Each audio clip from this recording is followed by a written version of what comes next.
आज हम बात करने वाले किसी गतिमान आवेश पर चुंबकीय क्षेत्र द्वारा बल के बारे में। देखो, जैसे कि बेसिकली आपका जो आवेश रहता है वो कहाँ पर उपस्थित रहता है, आपके विद्युत क्षेत्र में उपस्थित रहता है। तो इस विद्युत क्षेत्र ई द्वारा इस आवेश पर क्या लगाया जाता है, बल लगाया जाता है। वो क्या होता है, F = Q × E, है ना। जैसे कि किसी आवेश पर यदि वो विद्युत क्षेत्र में उपस्थित रहता है तो इस विद्युत क्षेत्र द्वारा इस पर बल लगाया जाता है और वो बल कितना है, F = QE। ये हमने कब पढ़े थे, चैप्टर नंबर 1 में। यदि आपका मान लो ये क्या आपका गुरुत्वीय क्षेत्र है ना। गुरुत्वीय क्षेत्र मतलब जहां पर गुरुत्वाकर्षण बल का अनुभव किया जा सकता है, हाँ, गुरुत्वीय क्षेत्र है। और यदि यहाँ पर कोई m1 द्रव्यमान का वस्तु रखा है तो क्या होगा, इस गुरुत्वीय क्षेत्र द्वारा इस m1 द्रव्यमान की वस्तु पे क्या लगाया जाएगा, बल लगाया जाएगा। और वही बल क्या कहलाता है, गुरुत्वाकर्षण बल, जिसका मान कितना होता है, F = K m1 m2/r² होता है। यहाँ जी क्या होता है, गुरुत्वाकर्षण का होता है नियतांक। इसे क्या किसमें पढ़े थे, हमने क्लास 11 में पढ़े थे। तो जिस प्रकार से यदि आवेश विद्युत क्षेत्र में उपस्थित है तो इस विद्युत क्षेत्र द्वारा इसका बल लगाया जाता है।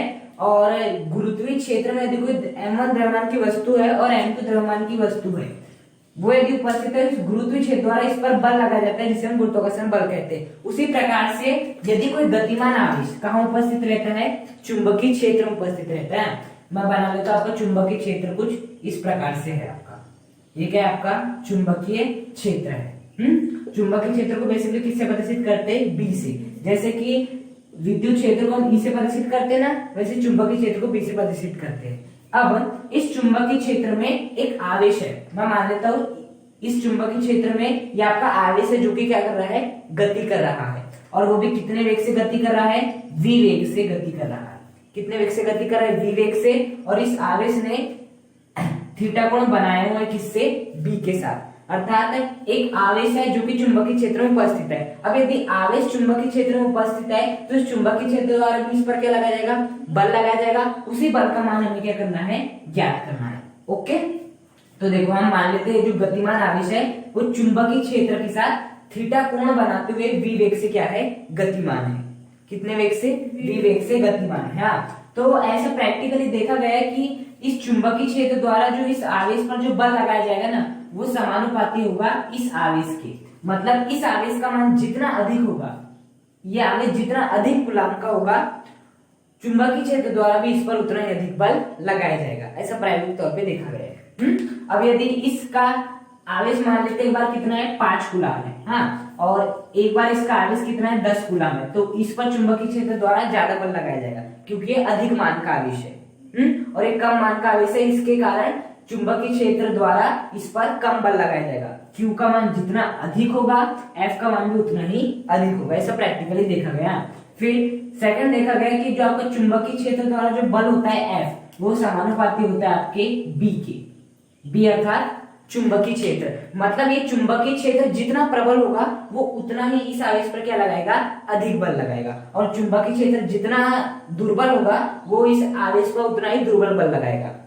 तो F अनुपाती क्या हो गया, B हो गया। और साथ ही साथ और एक चीज देखा गया कि जो आपका F रहता है वो V sin थीटा के क्या रहता है, अनुपाती रहता है। अर्थात V sin थीटा का मान जितना अधिक होगा, F का भी मान क्या होगा, उतना ज्यादा होगा। और V sin थीटा का मान जितना कम होगा, F का भी मान उतना ही कम होगा। अब इसका मतलब क्या है, देखो जैसे कि जो आपका Q है वो इस चुंबकीय क्षेत्र के साथ कितने कोण पे रखा हुआ है, थीटा कोण पे रखा हुआ है। तो यदि मैं बात करूं इस V वेक्टर की, जो आपका V सदिश है, ये सदिश थीटा की ओर कितना कोण, थीटा की ओर जो उसका घटक हो जाएगा वो क्या हो जाएगा, आपका V cos थीटा।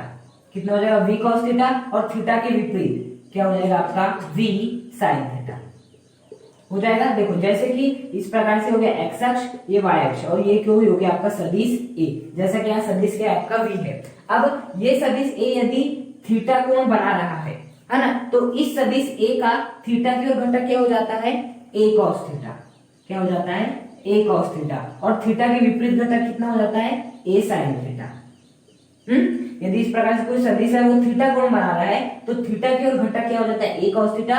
थीटा के विपरीत हो जाता है A sin थीटा। उसी प्रकार से यहाँ पर भी है आपका एक सदिश है V सदिश, जो कि थीटा की ओर क्या बना रहा है, एंगल बनाए तो उसका थीटा के घटक क्या हो जाएगा v cos थीटा, जैसे कि यहाँ पर a cos थीटा हुआ है और थीटा के विपरीत यहाँ पर a sin थीटा है, तो यहाँ पर थीटा के विपरीत क्या बन जाएगा v sin थीटा। तो ये पाया गया है कि v sin थीटा का मान जितना अधिक होगा, मतलब इस v sin थीटा का मान जितना अधिक होगा आपके बल का भी मान क्या होगा उतना ही ज्यादा होगा। तो प्रैक्टिकल 3 देखा गया कि यदि कोई आपका गतिमान आवेश है और वो चुंबकीय क्षेत्र में रखा हुआ है तो चुंबकीय क्षेत्र द्वारा जो इस पर बल है वो आवेश के समानुपाती होता है। साथ ही साथ चुंबकीय क्षेत्र जितना अधिक होगा उतना ही ज्यादा क्या लगेगा आपका बल लगेगा।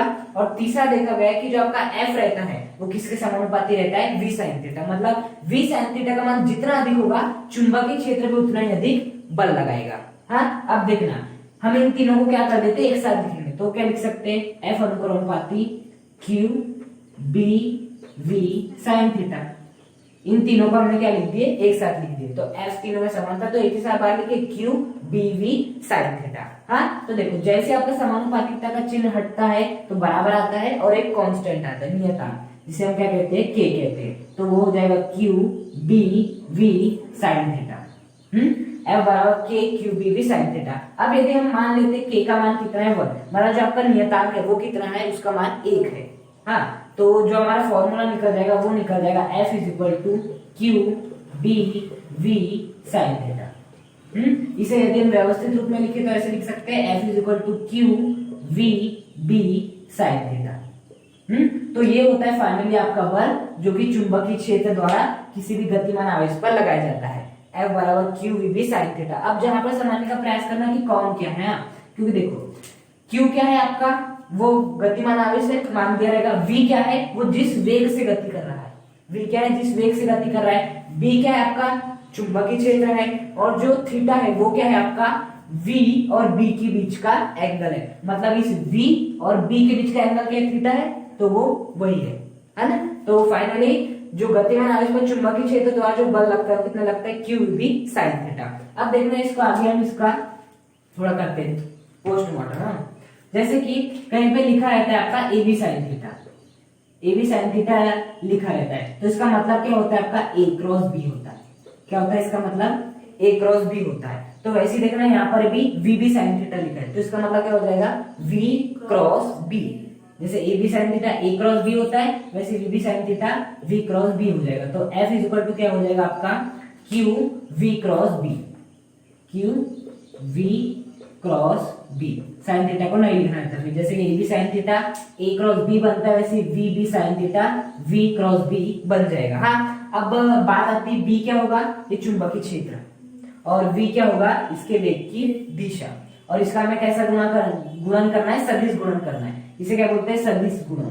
और जबकि ए डॉट बी आता है तो इसे क्या कहते हैं अदिश गुणन कहते हैं। तो हमें क्या करना है यहाँ पर सदिश गुणन करना है। हाँ, तो देखो अब हम क्या करेंगे इस फॉर्मूले के सहायता से, मेन बेसिक फॉर्मूला हमारा यही है लेकिन इसे हम सदिश रूप में लिखना चाहे तो इस प्रकार से लिख सकते हैं। अब हमें क्या करना है 3 केस देखना है, मतलब इसी के संदर्भ में हमें 3 केस देखना है। F is equal to Q V B sine theta है ना।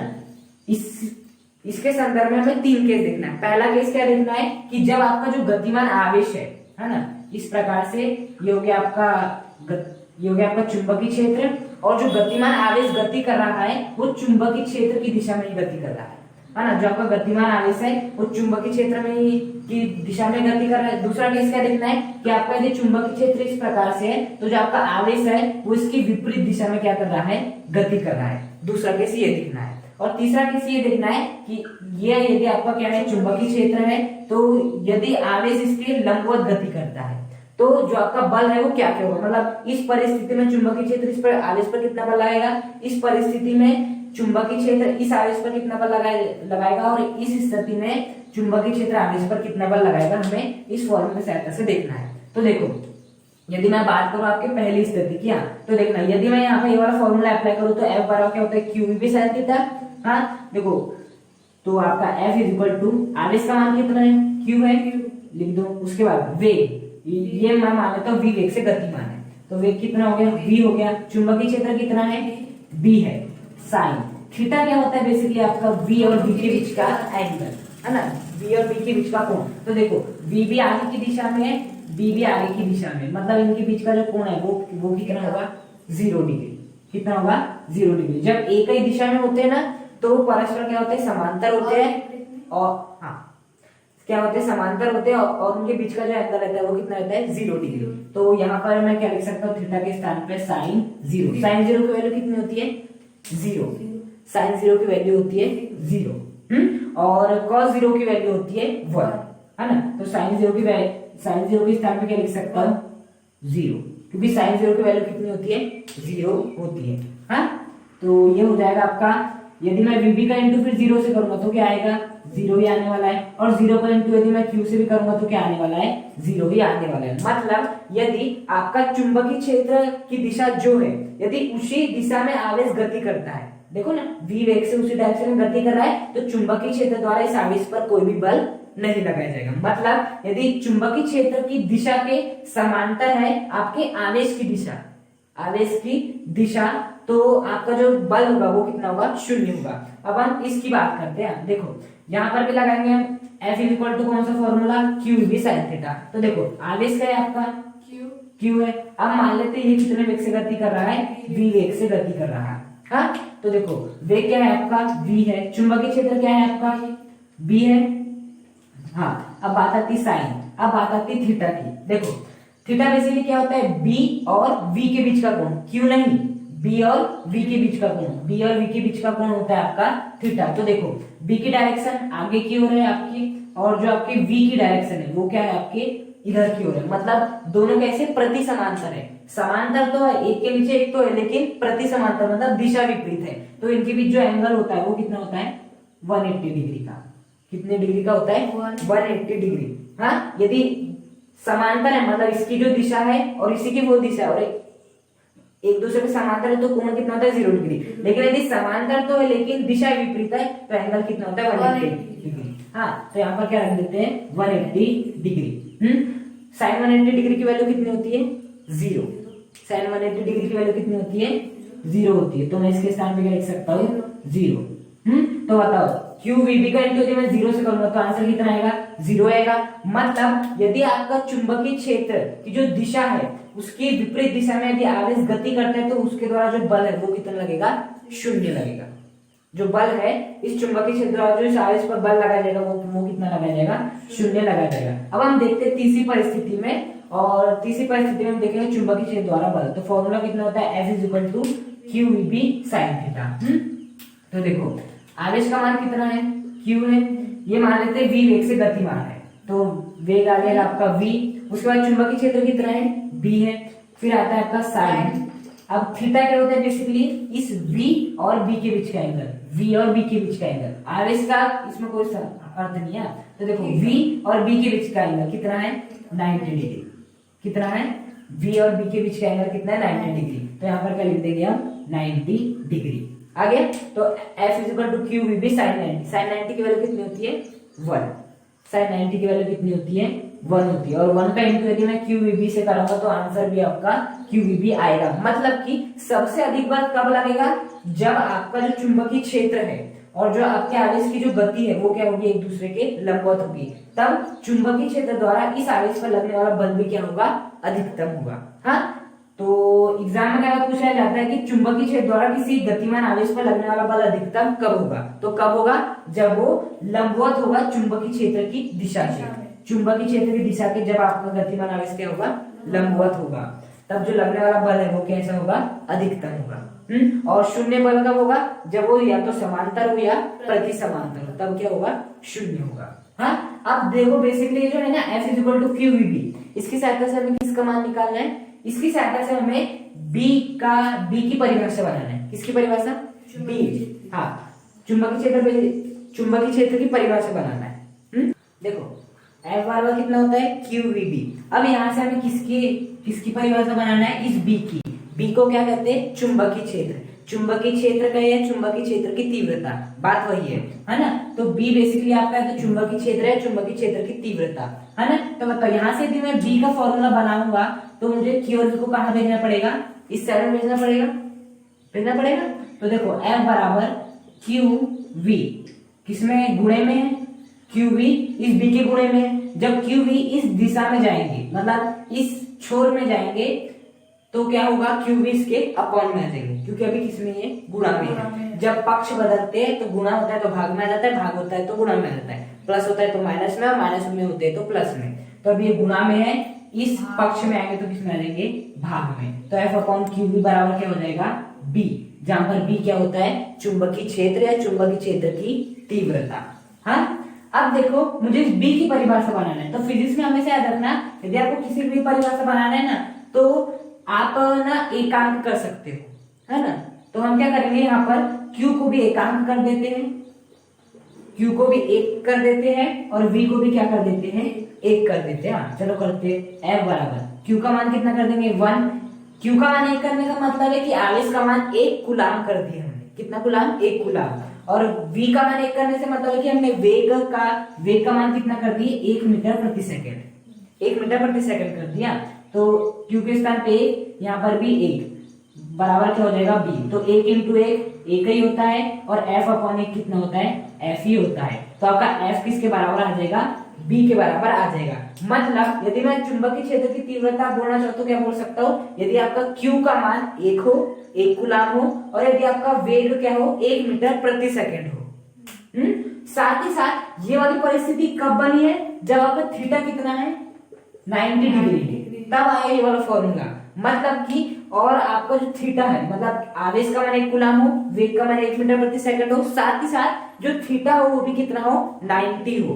तो चुंबकीय क्षेत्र द्वारा गतिमान आवेश पे जो भी बल लगाया जाता है, ये क्या बेसिकली एफ क्या है, चुंबकीय क्षेत्र द्वारा गतिमान आवेश पे लगाया गया बल, वही चुंबकीय क्षेत्र की तीव्रता के बराबर हो जाता है। मतलब यदि हम अच्छे से बोलना चाहते तो क्या बोल सकते हैं, यदि 1 कूलाम आवेश 1 मीटर प्रति सेकंड के वेग से किसी चुंबकीय क्षेत्र में लंबवत प्रवेश करता है, क्या करता है, लंबवत प्रवेश करता है, तब चुंबकीय क्षेत्र द्वारा, इस चुंबकीय क्षेत्र द्वारा इस गतिमान आवेश पर जो भी बल आरोपित किया जाता है, वही बल आपकी चुंबकीय क्षेत्र या चुंबकीय क्षेत्र की तीव्रता के बराबर हो जाता है। यदि एकांक आवेश, 1 कूलाम की जगह पे एकांक आवेश एकांक वेग से किसी चुंबकीय क्षेत्र में लंबवत प्रवेश करता है, क्या करता है, लंबवत प्रवेश करता है, तब चुंबकीय क्षेत्र द्वारा इस आवेश पर जो लगने वाला बल F है, वही चुंबकीय क्षेत्र या चुंबकीय क्षेत्र की तीव्रता के बराबर हो जाता है। तो ये क्या हो गया आपकी परिभाषा, है ना। फिजिक्स में हमेशा याद रखना, परिभाषा बनाने के लिए V या Q को क्या कर सकते हो, एकांक कर सकते हो, है ना। नीचे वाले को एकांक कर दो, अपने आप ऊपर वाला बराबर हो जाता है, वैसी परिभाषा बना सकते हो। हाँ, अब देखो बेसिकली ये तो गई इसकी परिभाषा। अब यदि मुझे B का मात्रक निकालना हो तो वो मैं कैसे निकालूंगा, B का मात्रक निकालने के लिए मुझे F का मात्रक मालूम होना, Q का मात्रक मालूम होना, और V का मात्रक मालूम होना। V अर्थात वेग, Q अर्थात आवेश, F एक प्रकार से क्या है, आपका बल है। हाँ, तो देखो बल का जो मात्रक होता है वो कितना होता है आपका, न्यूटन। बल का जो मात्रक होता है वो कितना होता है, न्यूटन। साथ ही साथ आवेश का जो मात्रक होता है वो कितना होता है, कूलाम। गुणा लगा दो। V का मात्रक क्या होता है, वेग, और वेग का मात्रक कितना होता है, वेग का मात्रक होता है आपका मीटर प्रति सेकेंड। वेग का मात्रक कितना होता है, मीटर प्रति सेकेंड। हाँ, अब देखना, जैसे कि Q क्या है, बेसिकली आपका आवेश है, तो आवेश बराबर कितना होता है आपका, धारा गुणा समय।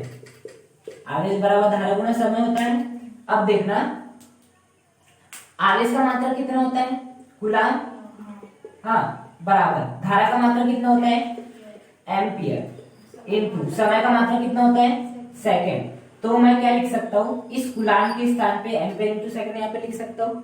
मैंने क्या किया, B का मात्रक निकाला, तो F का मात्रक मालूम होना जो कि होता है न्यूटन, उसके बाद Q का मात्रक मालूम होना जो कि होता है कूलाम, और वेग का मात्रक मालूम होना जो कि होता है मीटर प्रति सेकंड। अब कूलाम को मैं क्या लिख सकता हूँ, एम्पियर इंटू सेकंड, आवेश बराबर धारा इंटू समय से। तो यहाँ पर मैं क्या लिख दूंगा, एम्पियर इंटू सेकेंड, ये लिख दिया। अब देखो सेकंड से सेकंड क्या हो जाएगा, कैंसिल, तो फाइनली इसका जो मात्रक हो जाएगा, न्यूटन को कैपिटल N से प्रदर्शित करते, एम्पियर को कैपिटल A से, और आपके मीटर को स्मॉल m से। मतलब कि जो आपकी चुंबकीय क्षेत्र की तीव्रता का जो मात्रा आ गया वो क्या हो गया, न्यूटन प्रति एम्पियर प्रति मीटर। हाँ, अब देखो इनके पास एक की घात है, जब ये ऊपर जाएंगे तो क्या बन जाएगा, ये -1 बन जाएगा। तो फाइनली इसका मात्रक हम ऐसा लिख सकते हैं कि न्यूटन प्रति एम्पियर, और प्रति मीटर। ये हो जाएगा आपका चुंबकीय क्षेत्र का मात्रक, या जिसे हम कहेंगे चुंबकीय क्षेत्र की तीव्रता का मात्रक। और इसे हम चाहते हैं लिख सकते हैं आपका न्यूटन प्रति, क्या लिख देंगे, एम्पियर इनटू मीटर, है ना। ये क्वेश्चन एक बार पूछा गया है कि चुंबकीय क्षेत्र की तीव्रता का ऐसा मात्रक निम्न में से क्या होता है। 4 ऑप्शन दे दिए गए थे, तो एक ऑप्शन में ये भी था, तो आपको क्या करना था, इसे टिक करना था ना, न्यूटन प्रति एम्पेयर इनटू मीटर, या प्रति के रूप में न्यूटन एम्पेयर इनवर्स और मीटर इनवर्स, क्योंकि ये ऊपर आए हैं। हाँ, तो ये हो गया आपका किसका मात्रक, जो बल लगाया जाता है चुंबकीय, मतलब कि चुंबकीय क्षेत्र की तीव्रता या चुंबकीय क्षेत्र का।